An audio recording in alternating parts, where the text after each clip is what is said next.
If you thought this was just a doll, you are sadly mistaken, as people are reporting feeling watched, dying, children missing, and looming shadow creatures in their bedroom after putting their Labubu in their house. And not only are these stories endless and terrifying, but we have actively done this to ourselves, and what we may have unleashed to the world is now beyond repair.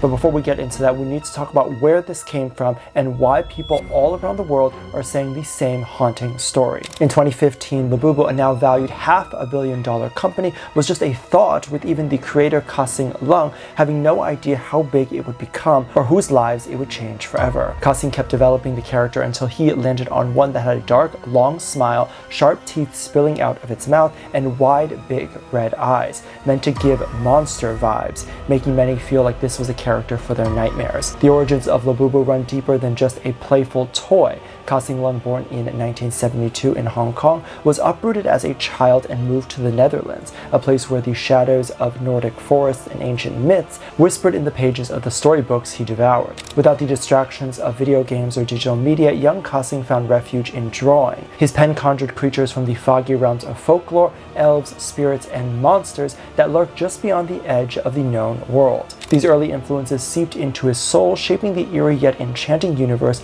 that he would later bring to life.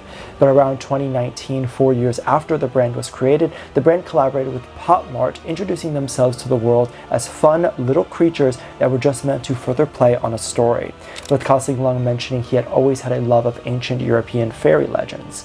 And unbeknownst to Kasing, this monster was going to be introduced to every household across the world. One evening, a woman living alone reported waking up from a nap with a sharp, unexplained pain on her neck. Upon inspection in the mirror, she discovered several jagged marks etched into her skin, forming a peculiar shape that appeared almost deliberate, as if she had been marked. According to her account, there was nothing in her home that could have caused this injury except for a Labubu doll sitting on her dresser. She stated that the doll was the only object in the room at the time, and that its expression seemed subtly altered, with its trademark grin appearing slightly wider than before. And incidents like this are not isolated. In another case, a young child ran to her mother in distress after noticing that her Labubu's doll's eyes changed color. The eyes, originally described as a reddish black, were now described as a sickly yellow. The child also reported that the doll's smile appeared to have grown larger, exposing more of its distinct, jagged teeth.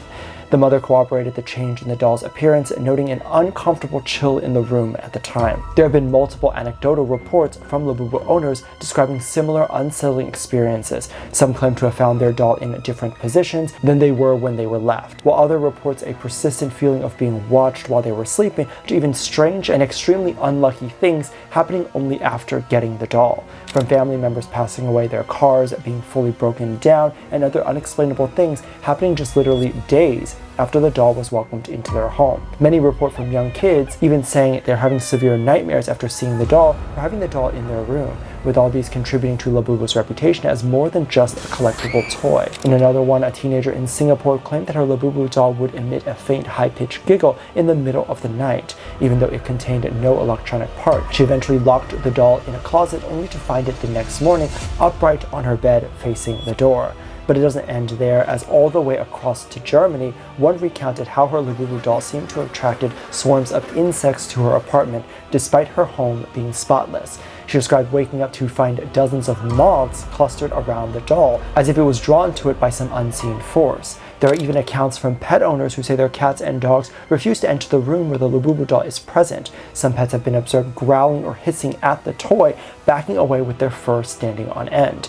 And perhaps most disturbing are the stories of people who have claimed to have seen the doll's reflection move independently in mirrors, or to have their name whispered in an empty room, only to turn to see the Labubu doll sitting motionless and its eyes fixed on them.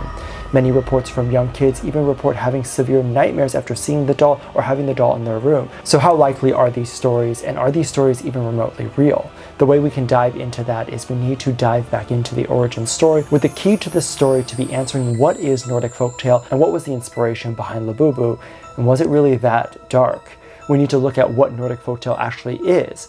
Nordic folktale is a vast and complex collection of myths and legends and beliefs that have been passed down for centuries in countries like Norway, Sweden, Denmark, and Iceland. These stories are filled with mysterious creatures, some playful and many deeply, deeply unsettling. Among the well-known are trolls, hidden people, and various types of mischievous or even dangerous spirits that inhabit forests, mountains, and lakes, and that all play inspiration to this doll.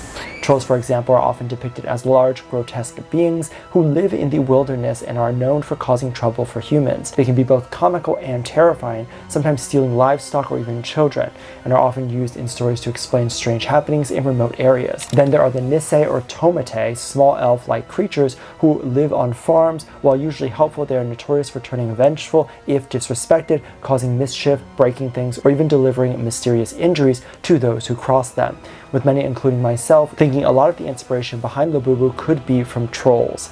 These stories share a common thread. The line between playful and sinister is thin. Many Nordic folk creatures are described as having dual nature. They can help or harm, delight or terrify, depending on how they are treated or even just their mood. While Kasing Lung created Labubu, he spoke about his fascination with those from the Nordic region.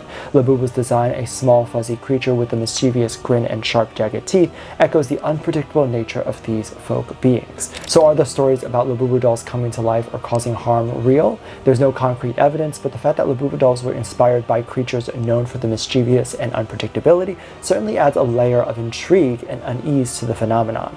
So will you continue to collect Labubus, or do you believe this trend needs to stop?